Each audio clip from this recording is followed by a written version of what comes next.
Hello everyone, and welcome to the webinar, The Marketing Department of the Future, Gamification, Crowd and Community Management for SMB Marketers.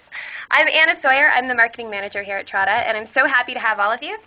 Before we start, I'm just going to go over a couple of logistical items so you'll know what to expect. First of all, yes, this call is being recorded, and we will absolutely be sending you a follow-up email later today with a link to the recording and also a link to the slides. So please look out for that later today. If you have any questions, and we really hope you do because we love answering your questions, please enter them into the chat box at any time, and we will get to as many as we possibly can at the end of the presentation. Also, we would love it if you would tweet the webinar today. Please use the hashtag SMB crowdsourcing. We will choose one of you at random and give you a gift card to Threadless for $25. Threadless is a really great crowdsourced t-shirt company.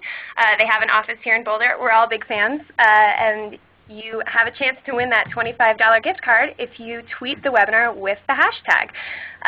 So without further ado, I would love to introduce one of our great guests today. We have Bryan Estes, who's the Director of Business Development at BigDoor.com. Thank you, Bryan, so much for being here. Hi, Anna. Thanks for having us. So again, my name is Bryan Estes. I'm Director of Business Development at BigDoor Media, where we use game mechanics to power social engagement and loyalty programs for community owners, publishers, and marketers that are looking to grow and engage the communities that they work with.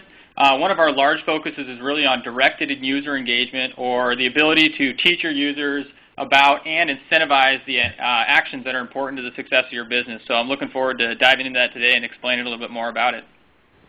Great, Bryan. We're so happy to have you here. Bryan is really just, very much a thought leader in the space of gamification. So, this is going to be a really interesting conversation today. And then also in the room with me here today, I have Niel Robertson. He's the CEO here at Trada. Niel, thank you so much for joining us today. Thanks, Anna. So for those of you that don't know, Trada is the world's first crowdsourced paid search marketplace for companies that are trying to build campaigns like Google, Yahoo, and Bing and are struggling to sort of tackle the expertise problem or the time problem. Trada actually has created a marketplace of paid search experts, over 2,000 of them, that will actually build, manage, and optimize your campaigns for you against your goals. And they do that actually as a team, not as individuals. We have used the concepts of game mechanics pretty richly throughout our work interface for the paid search experts to get them to be motivated and incented to focus on what the advertiser is interested in, their prices or their goals for their business, and have really learned an immense amount about how much a sophisticated game mechanic system can actually move a crowd of people towards the outcomes that you want. Great. Thank you so much, Niel, for being here. So I'm going to just go through a little bit of an introduction, and then we'll get to sort of the panel topics. So first of all, you're here probably because you're a marketer.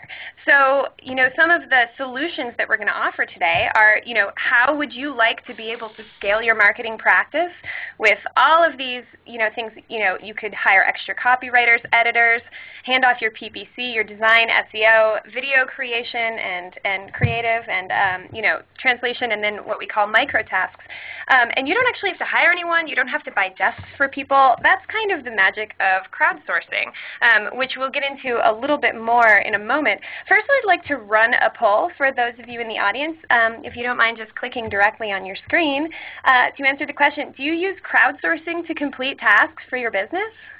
This is really interesting for us, especially for SMB marketers, just because I think, crowdsourcing is to many a relatively new concept. It can be daunting in terms of, how do you actually get these perfect strangers to work to your goals. And a lot of what we're going to talk about today is how to use these gamification strategies to make sure that that a crowd will work directly to your goals and that you can manage them appropriately.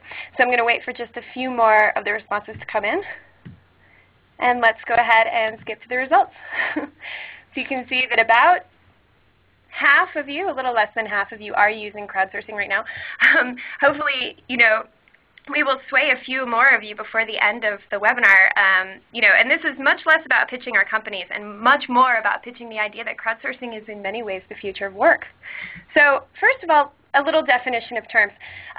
As Niel mentioned, crowdsourcing is the process of handing tasks that are traditionally performed by one person to a crowd of people. And this is something that has been around for longer than you might think. The sort of original example is Wikipedia. You know, a whole bunch of people get together and they build a giant book of information on the internet. And the sort of newer idea is applying experts. You know, instead of, you know, just a bunch of randoms from the internet, you know, you can take a bunch of experts and put them together to work on a project together. And that's how we're really starting to see some new interesting stuff in crowdsourcing. And then next we have gamification, which Bryan is really going to talk quite a bit about today. And this is the use of game design techniques and mechanics to solve problems and engage audiences. And one distinction is that gamification is often used in a non-game setting to sort of to get results. And we're going to talk about how you can actually, you know, get monetization results. You can actually, you know, get some, it's actually practical. So let's move on. What do these have to do with each other? Well, as a small business marketer, you know, you really can use crowdsourcing to help scale your business. It's much easier than hiring. It actually simplifies hiring a lot. You can get this lower cost because you're paying people, you know, for discrete tasks. There's this great diversity of thinking when you put many minds to work on a project together. There's a much wider range of talent than there probably is in your community. You can get results incredibly quickly. And hiring is simplified because you don't have to, you know, figure out how to find these people. Many crowdsourcing companies make it very simple for you to find the right person or the right people. So, you know, the reason that we're putting game theory and crowdsourcing together is because it's important to understand both. Most crowdsourcing platforms have this as a part of their engagement system. And Niel is going to talk a little bit about how we use game mechanics to engage the crowd at Trada, and more broadly, how you as an SMB marketer can think about game mechanics as it applies to crowdsourcing. So Niel, if you could take it away. Sure. So there's a whole bevy of options that Anna mentioned available to SMBs that give you access to expertise on a cost basis that you've never had before. For many people, once they start to scratch the surface of crowdsourcing, they realize it's incredibly powerful what kind of access they have to scale and to talent, et cetera, that they might not have in their town or they might not be willing to pay for kind of in a traditional agency model. So once you start engaging, it's somewhat addictive and you start to want to engage more. What you'll realize is that each of these crowdsourcing businesses have an interface mechanism with the people that work for you. So one of the most sort of confounding but also opportunistic things about the crowd is if you understand how to engage them well, because they aren't your full-time employees, they aren't even your part-time employees. They're people that work somewhat at their own sort of privilege and decision. You know, once you kind of learn how to motivate that kind of a worker, someone who kind of does the work because they want to, you can actually get superior results out of them, maybe even sometimes better than people that you might hire and pay an hourly fee or a consulting fee. Gamification is a mechanism to kind of understand how human beings are really motivated. So game mechanics is almost a narrowing word. It's really kind of more motivation mechanics. And all it really says is things that we know to be kind of obvious. Human beings have different things that they like and are incented by. Some people love making money. That's the score for them. Some people love having public recognition. So in a lot of gaming systems, you'll see leaderboards and high score boards, those kinds of things. Some people love the social activity around even something like work. The sort of now famous concept of the water cooler is an actual game mechanic. It's an incentive for people to engage with each other at work and be more active.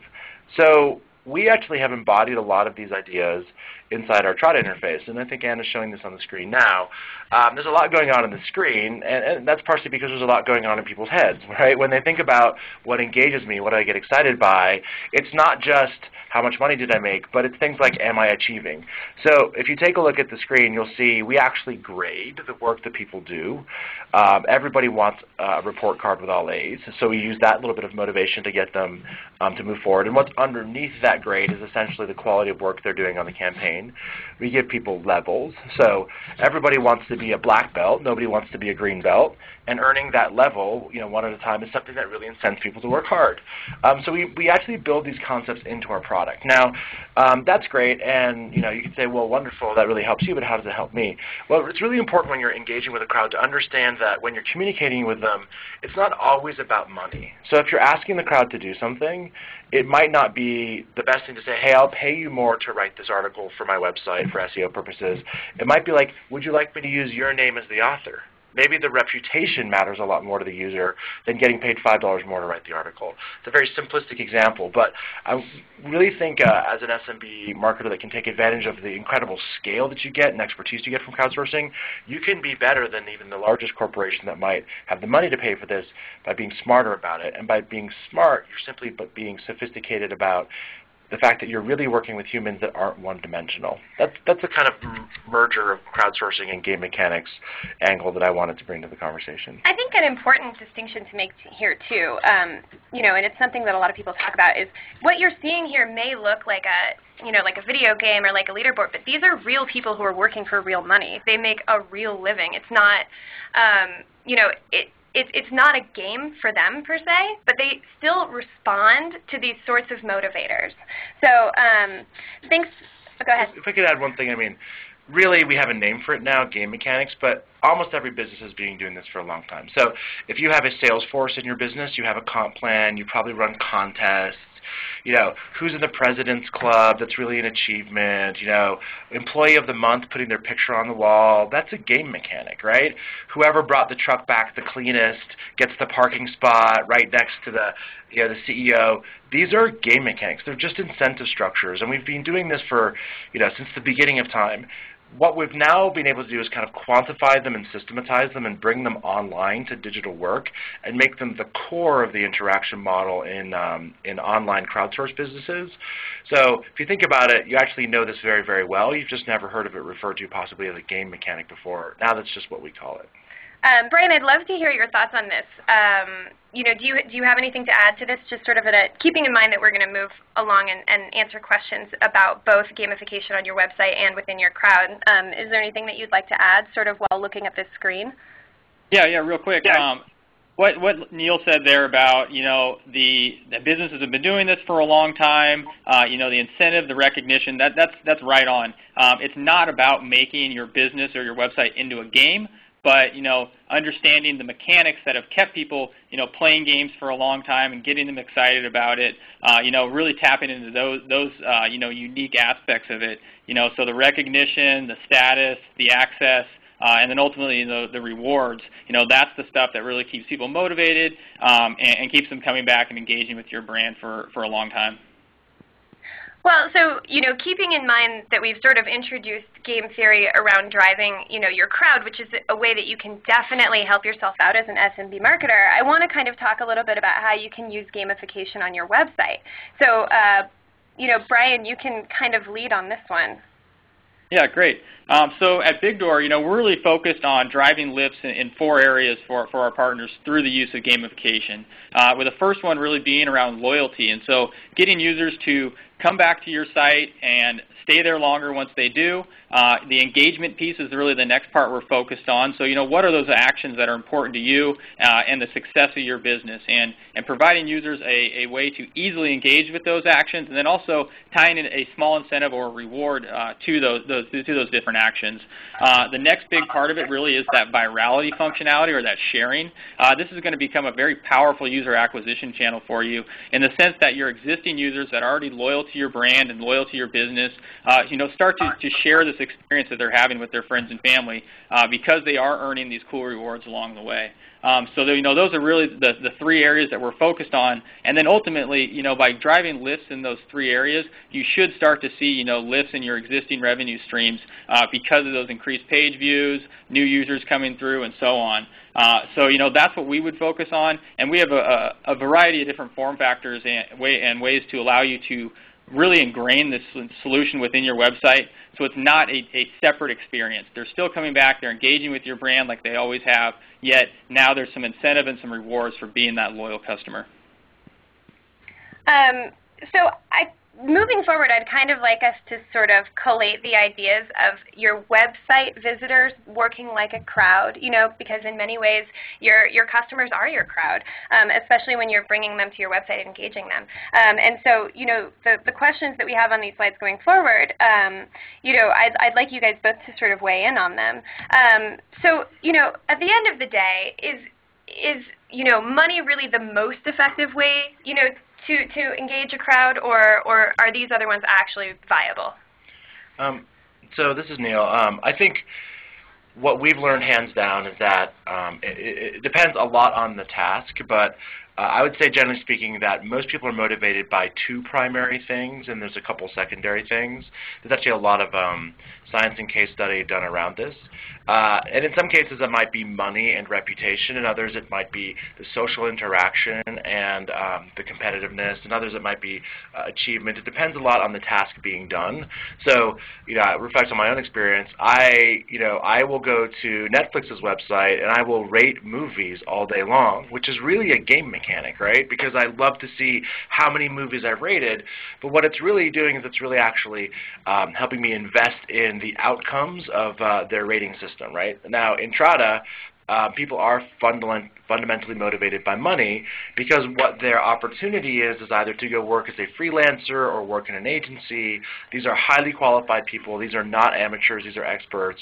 And so if they're used to making $60, $70, $80 an hour, they need some opportunity to make some kind of a monetary reward, which we offer to them. But what we've learned is when we make that the only reward, ironically, they actually are less interested in doing more work than if you give them both like a reputation status and things like that. So absolutely money is a component, but not ever the only thing you need to think about. So Bryan, can you talk a little bit about practically what are the things that you recommend people place on their websites with BigDoor that are money and that aren't money? Yeah, so the rewards are really the key to the entire engagement economy, as we refer to it. And those rewards can really be a combination of items, both virtual and real goods. The key is that they are relevant to the content on the site and the reason the user is engaging with your brand in the first place. And really the types of virtual goods you can offer are exclusive access to stuff. So maybe for the anonymous user or the first-time user, they aren't able to get to a certain section of your site or see a new video you've uploaded. So allowing that exclusive access is really a powerful reward for some folks. And then going over to the actual hard real goods themselves. Like Niel said, money is definitely a motivator for folks. But there's a very specific value to that. Whereas if it's a limited type of good available, it can have a much higher perceived value for the user and get them very much more motivated and engaged, as opposed to saying you can get $10. Maybe there's a new DVD coming out that has a collector's edition tag on it or something along those lines that is going to be a lot more motivating for that user and compelling to them. So one thing I remember from our conversation last week, Bryan, that I thought seemed so simple but so smart is actually to give people a choice of rewards. And so, perhaps they are getting a certain number of points and then they actually have choices, which really fits in very well with our, game theory idea that people are motivated in different ways and different people are motivated in different ways. Can you talk about that just a little bit? Yeah, that's exactly right. If you offer one reward, it'll definitely speak to a percentage of your user base, but there's going to be certain members of your user base that aren't interested in that reward. So by providing that choice, not only are users then picking out what's going to motivate them, and really the way that we approach it is, you introduce this reward when the user first starts engaging in your loyalty program or your rewards program. So they know from the get-go, if I keep taking these actions and engaging with this brand, I'm going to have this payoff at the end. And by the way, I actually got to pick out what that is, and it's the most meaningful item that's available to me. So, we typically would recommend, maybe 9 or 10 items available. It's really what makes the most sense for your users. But yeah, providing that choice allows you to address the needs or the wants of the entire user base, and the masses are really what's going to drive growth in those areas I mentioned earlier. So a question, that tortures me, and I'm going to ask Niel this, is as an SMB marketer, a small to medium-sized business marketer, you are probably on a small team. You're probably swamped. You probably have a lot of demands put on you and a lot of things going on. Of all the things you would spend your time on, why would you spend your time on this? So I'll answer from the crowdsourcing side, and I have an opinion about why BigDoor's technology is incredibly useful as well, but I'll let them answer that too.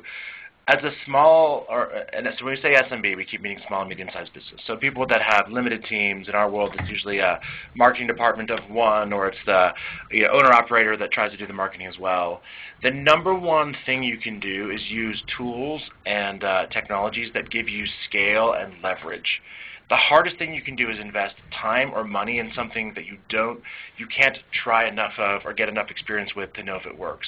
Having like a half-answered question, does display advertising work for me? Does radio work for me? Is the worst place to be in as a small, medium-sized business. And I've run a number of small, medium-sized businesses just as context. I've run 2 restaurants. I was involved in a bar. I've run a concierge business. I understand how hard it is to make choices every day about where to place your bet. The beautiful thing about crowdsourcing is that you can actually get huge amounts of output with very little input. So you can go to an SEO company like Servio, who's talking on our next episode in the series, and you can say, all right, I know if I put up one piece of blog content, I'm not really going to figure out if I have solved my content problem. But can your crowd make me 50 pieces of blog content? Because after 50 pieces of blog content, I'm absolutely going to have an answer if this was a useful thing for me or not. At Trada, it's, if I go and I just spend a few $100s on Google and I try and I trickle out the data and I don't have time to think of all the keywords and write all the ad copy, I write one ad. Will I have ever really learned if paid search is something that will work for my business? Well, the answer is no. So you come to Trada and you get 15 people working on your campaigns, 6,500 keywords on average, 110 ads on average, running on all 3 ad networks. And what you end up doing is you get a huge amount of data to declare paid search is an amazing thing for my business, I need to keep doing that or not. That is the scale and leverage you get, and really the time and effort that it takes to get one of those things going is a number of hours, as opposed to if you learned it yourself or you had to shop around and find an agency and try to pick what the best player was. So people look at it as a long-term play sometimes, hey, this is a really cheap way to get stuff done. But for an SMB, this is, I think, the biggest tool that they can have in their belt, which is very quickly determine if something is a really useful thing for your business or not, and then either invest more in it, do more with the crowd, or skip and move on. That's my perspective on it. And Bryan, you might have some thoughts as well. Yeah, we completely agree about the limited resources, and the solution we've come up with, addresses that specifically. We know that, companies that are interested in gamification, it's a relatively new concept to a lot of them, and they already have strategies and developer resources committed for, maybe the next 12 to 18 months. So we don't want our solution to have to derail their overall strategy to begin working with us. So we've taken a lot of steps to make the implementation of our tools as easy as possible. And then in addition to that, the cost of our solution is tied to performance. So users or our partners are able to come in and easily implement our solution and begin testing it without having to take any significant risk. So it's minimal development time to actually get it implemented, and once they start testing, that performance is going to be tied to the cost. We're confident that we'll drive lifts in those 4 areas of loyalty, engagement, virality, and revenue. But for some reason, if it isn't working as well with your crowd specifically, there's going to be a minimal cost to you. So we really look to make that implementation and that testing as easy and painless as possible for our partners. Thanks, Bryan. So I want to move on to another question that we have, which is, what level of anonymity should the crowd have? And this is something that, is often debated among crowdsourcing companies. I'd love to hear Niel's feedback on, should the crowd be anonymous? Should they use their real names? So I think fundamentally the answer is it depends. I think there are advantages to having, depending on the situation, to both. We at Trada take a perspective that if the premise of the crowd is that you're working with experts that are, effectively spending your budget, making choices about where your money is deployed, and you're relying on the fact that they really know what they're doing, it's very important that you actually know who they are. We also want our customers to actually communicate with the crowd. And I think it's very hard to communicate with someone anonymously, especially if you're asking them to do real work as if they were an employee of your business. So in our crowd, everybody uses their real name. You can see their profile. You can look at their LinkedIn. You can see their work history. They can each see each other's real names. And this has actually been one of the biggest benefits of the system. When people work in a non-anonymous setting, they also care a lot more about the results. It's very easy to go in and just as a PPC guy, 32, not do a very good job, and then no one knows your name. But it's very hard if you work at an agency down the street and you're moonlighting in Trada and Sally Smith.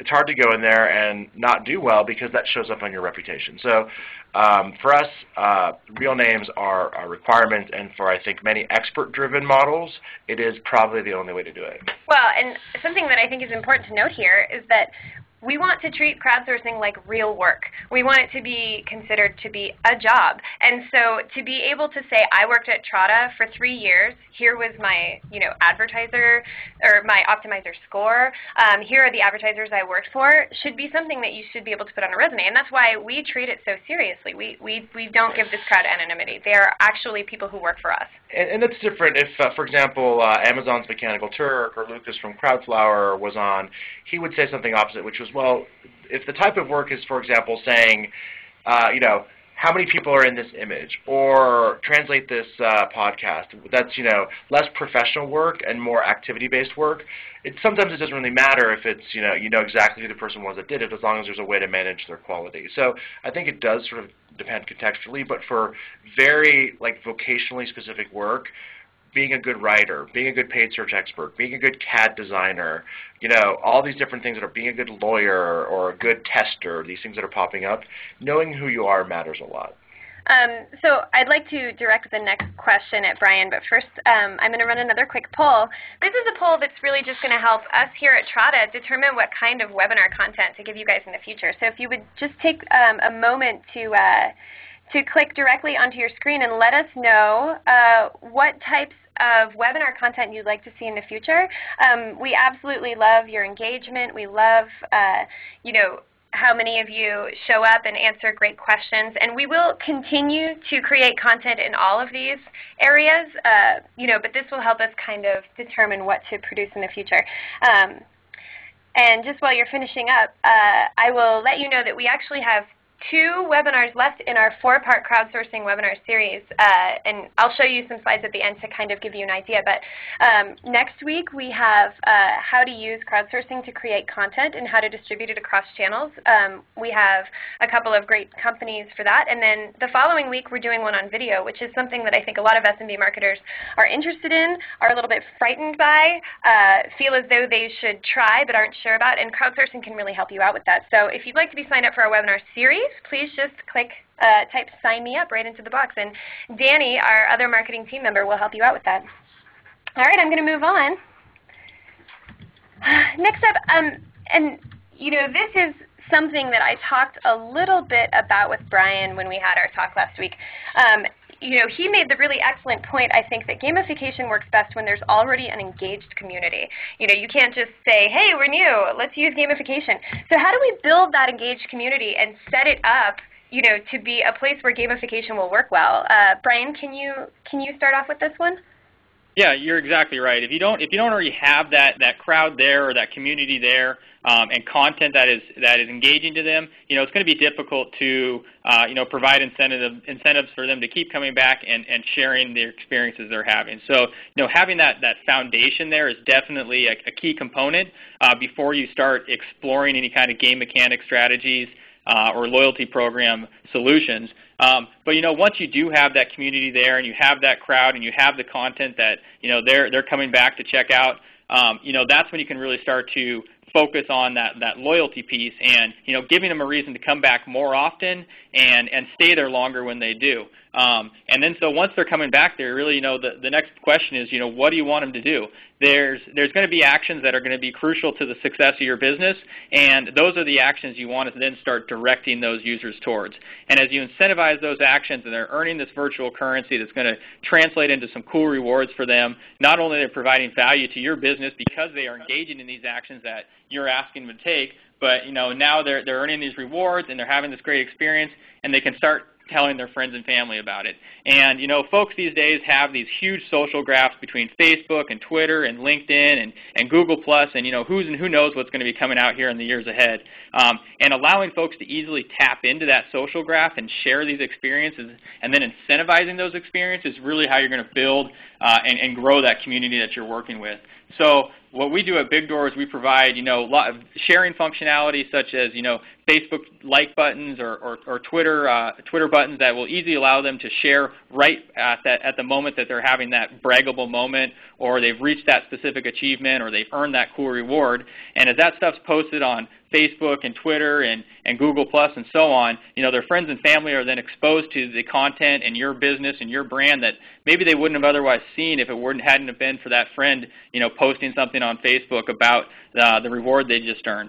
So as folks start to see that come through and they're clicking those links and then they're coming to your site for the first time, we've got some creative notifications that really tie that click back to the original site to that person who shared it in the first place. So, for example, if I had shared a link and it was sitting out on Facebook and a friend came along and clicked that link, when they first came to the site, it's going to say, hey, Brian thought you might enjoy this. He's earning some cool rewards here. You can earn some cool rewards as well for getting signed up now. So, tying it back to me as the original sharer gives it that personal touch and, reminds users or new users that, I've got a friend here who is, really enjoying this experience and felt like it was cool enough to really, go out and post on Facebook or Twitter and tell all your friends and family about. So that's really how you're going to start to grow that community. And like I mentioned earlier with the directed engagement, and incentivizing these actions and directing users towards those specific actions, that's how you get them to start, becoming more engaged members of the community because they're working towards those rewards. So that's really the foundation of it is that share functionality and the incentives behind the actions that they're taking. One thing that's great about this, just from the beginning is that as a culture, we are so accustomed already to sharing things online. This is a skill that we already have. So placing these, gamification measures on your website, you're not introducing anyone to anything new. You're just making it much more accessible. So that's really smart. It's not like you're asking someone on your website to do something they've never heard of before.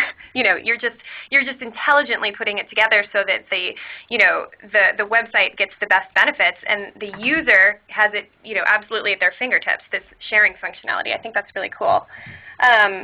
So I'm going to move along to our next question, and I'm going to ask Niel about this first, and Brian, feel free to chime in.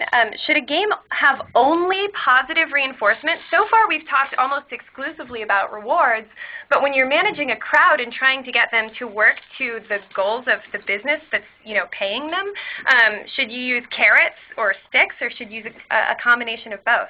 Niel? So to go all the way back to where the name game mechanics came from, think of any video game you or your kids or whomever has played. Any game you can not succeed at, right? You could die or you can't pass the level, whatever the case may be. And that's a fundamental part of creating a motivation system. Of course, in the old days you lost a quarter if it didn't go well, so your downside was very limited. And losing a job or something like that is a very different kind of downside.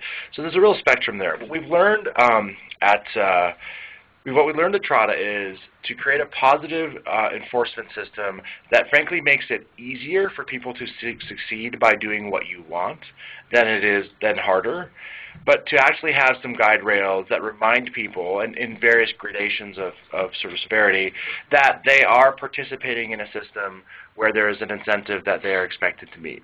And a lot of what we've also learned is that important to a system of carrots and sticks is also a good, call it an onboarding process or expectation setting, where people understand the rules of the game. Right? So nobody likes to play a game, whether it's a video game or the game of life, where they don't understand the rules very well. That's never a system that makes people very happy. But if you explain to people, you need to do X, Y, and Z, and if you do, you'll succeed, and if you don't, this will happen to you, really the sticks become less sticks as they do reminders of kind of the lines you need to color in. So I think the answer is yes, but in a carefully crafted way, just like your rewards need to be carefully crafted too. Bryan, from the website end, do you use only positive reinforcement, or what do you think about this? Yeah, from a gamification perspective, I think you really want to be focused on that positive reinforcement. You know, if folks are coming along, you don't want to punish them for being on your site or, you know, taking an action that you didn't think was as valuable as another one. So, you know, instead, just like Niel said, the onboarding process is something that we're very focused on in BigDoor, and that is when users are coming to your site for the first time since you've introduced this gamification element. You know, it's teaching them how to get logged in, teaching them about the rewards program, why would I want to earn virtual currency, and then how do I go about earning more virtual currency, so they can really understand the framework of it and, you know, what they need to do to be that engaged user and earn those rewards. So yeah, I agree that positive reinforcement should definitely be the focus of a gamification strategy. So I'm going to move on to the final question that we have on our slides, and then I will run over just the webinar series a little bit, and then we will get to the questions from the participants in just a moment. So my final question for you guys, and I'm going to direct this at Niel because, you know, he's from the crowdsourcing side. What expectations should I have about how many people in my crowd will actually do work?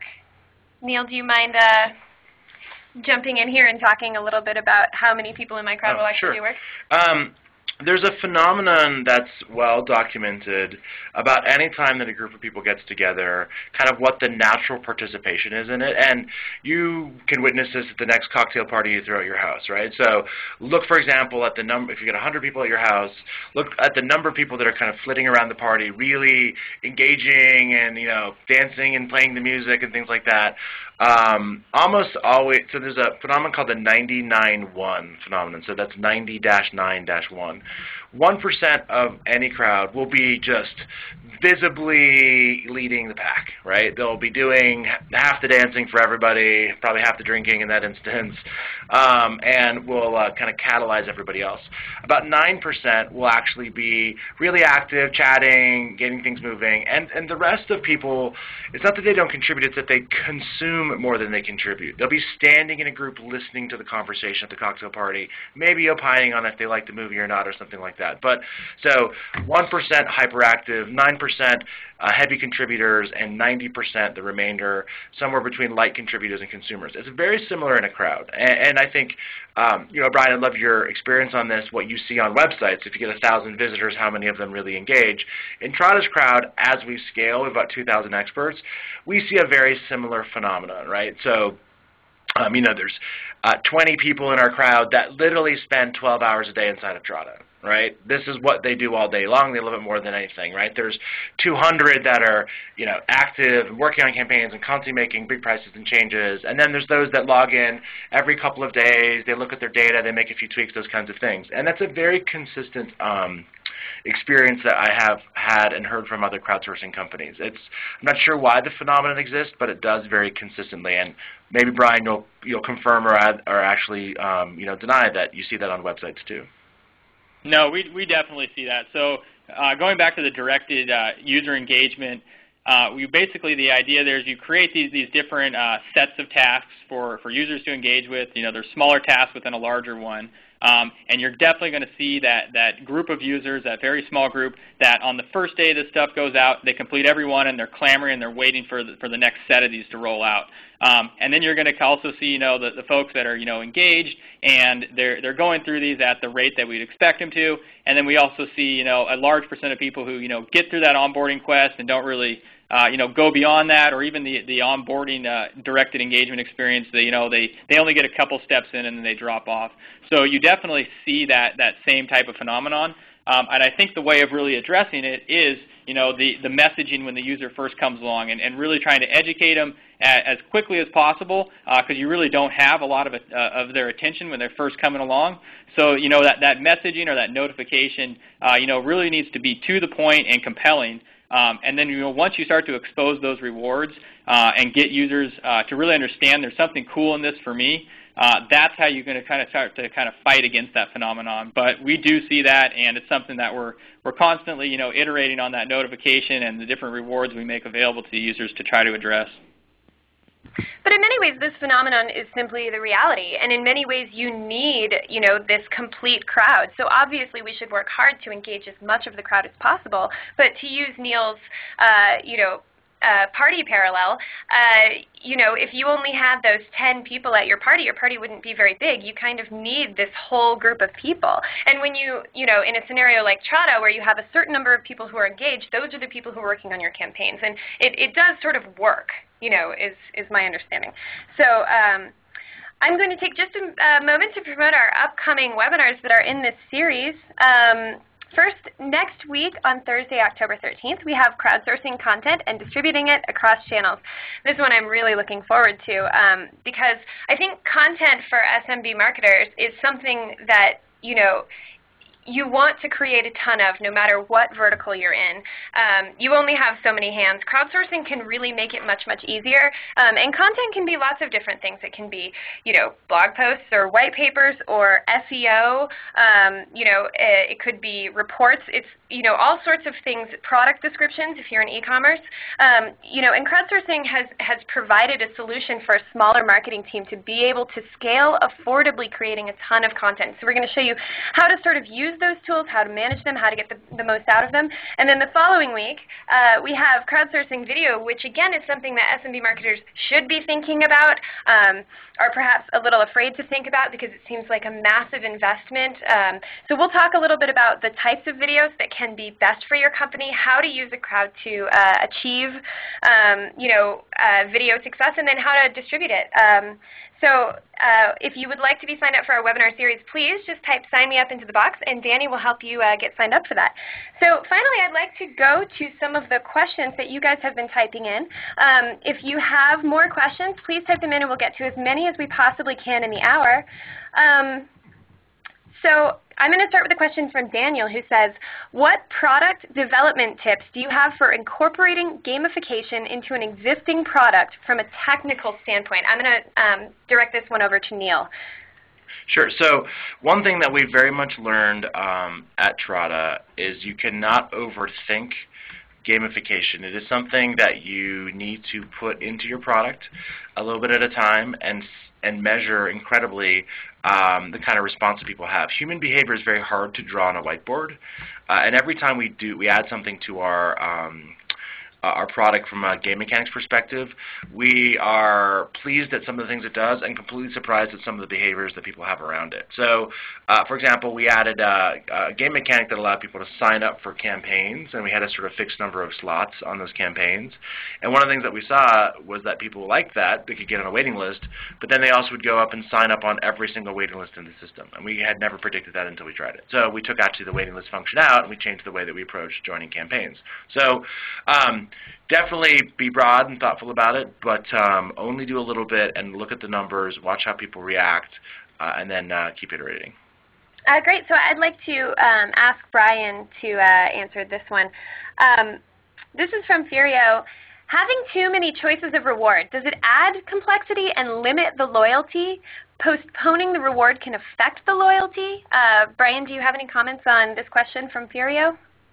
Yeah, I think that, if you do have too many rewards, yeah, that could potentially be an issue. But really the key there is if they're all relevant and they're have a high perceived value to your user base, I really don't think there's really any limit you can put on how many you should have available there. All it's going to do is speak to a larger audience and motivate more and more people within your crowd. So I don't think that too many rewards is going to necessarily work against any kind of loyalty, as long as they're relevant and they're meaningful to your users. What was the second part of that question? I'm sorry. Oh dear, I actually deleted it. I think it was just a restatement of the original question, and a lot of you, whoever you were, if I was incorrect about that, please type your question in again. So I'm going to go ahead and move on. Alad wants to know, could you please suggest places to find more resources on the concept of gamification? I know that, Niel, you're a big fan of some gamification books. Is there anything you can recommend? Yeah, there's actually a budding amount of literature on the subject. I'll point you at a book which wouldn't necessarily use the word gamification, but talks a lot about the intrinsic motivations that are behind what we call gamification. It's a book by a gentleman named Daniel Pink, like the color pink. It's called Drive, like driving your car, and it talks about the emerging academics around behavioral science or behavioral economics, which is like the quantitative science behind gamification. So there's actually an academic underpinning to what we're all talking about. That's a great one. And then, of course, we are participants in a kind of loosely formed trade group called the Crowdsourcium. If you go to crowdsourcium.org, you can see a bunch of companies in the crowdsourcing space. And frankly, if you just peruse their websites, a lot of them will talk about the way that they approach the sort of motivations and games in their system. And you'll learn a lot just from kind of surveying the industry. Bryan may have others. Those are two that I really rely on. Bryan, do you have any other ones that you would recommend? Yeah, Amy Jo Kim is a great resource. She's always got a lot of new stuff coming out, and it's kind of great to follow her along and see what she's thinking. Another opportunity too is to follow along with the BigDoor blog, as well as BigDoor on Twitter. We're always aggregating new articles or new experts on the topic, and posting that stuff on a pretty regular basis, if not daily. So that'd be a great opportunity to kind of just tap in on what's happening and the most recent news within gamification. Thank you so much, Bryan. So I'm going to direct this question towards you first, Bryan. Arthur wants to know, should a startup think about gamification right from the beginning? Yeah, I mean, I think it's worthwhile to start thinking about, starting to understand, what are these actions that are important to our business and are going to make us successful. So you can kind of start to, develop the strategy. Like Niel said earlier, there's a lot of thought that needs to go into this. A lot of time when we're talking to folks about, implementing a gamification strategy within their business, they're very anxious to get their development team involved.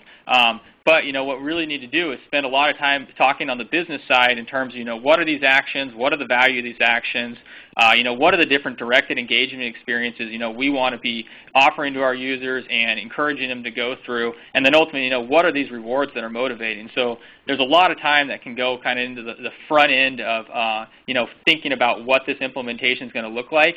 So I think it is valuable to start thinking about it at a very early stage. But with that said, like we mentioned earlier, if you don't have that community and that foundation there first, there's really not a lot of content to keep the users engaged with, or there's really nothing, an opportunity to create that loyalty program until that community started to build and you've kind of got some momentum there. Gamification is really a way to enhance and grow enhance that experience and grow that community. So you need to get that first. But like I said, it definitely doesn't hurt to start thinking about it and identifying those important actions, rewards that'll be relevant, and so on. So I definitely wouldn't say that you shouldn't think about it early, but you do need to have that community there. So I would focus on, growing your business and establishing that foundation kind of first, and then have the gamification, be that enhancement to that. Great, thanks, Bryan. Niel looks like he has something to add. While we're talking about this today, and it's maybe a new concept or something you've heard just a little bit about so far, I would generally put gamification in the category of things that kind of the next generation, the current generation of Internet users are just going to expect in any site that they interact with. So think, for example, about 5 years ago, how many of us had blogs? Blogs were something that people that were bloggers did for a living, not what companies did for a living. Now, when you go to a website to evaluate the products, you almost always look for their blog. It's sort of part of the expectation set. Now, almost everybody has social buttons on their site. So if I go to a website and I really like something, I look for how I can share it on Facebook or Twitter or Google+, whatever the case may be. And it's sort of odd to me when I can't actually share something I like on a website. Like, that's a piece of technology, a sort of cultural infrastructure that got built. I believe that gamification, both in a crowdsourcing setting, a work setting, and also just in terms of an engagement and loyalty setting with the website, is going to be another one of those standards that people are just going to expect to be able to interact with. So it's sort of akin to, if you really love going to a coffee shop that's near your house, and you go in there, sooner or later you're going to ask if they have a punch card because you go there a lot. And when they don't, it's kind of annoying because every other coffee shop in town has a punch card. And it's sort of an expectation like, hey, I buy 10, I get one free. I mean, we all would think this was sort of odd if you couldn't get this from your coffee shop nowadays. We expect it in daily life. We'll expect it on the website, just like we expect to be able to share things that we like, comment on things, read blogs, etc. So my answer is start.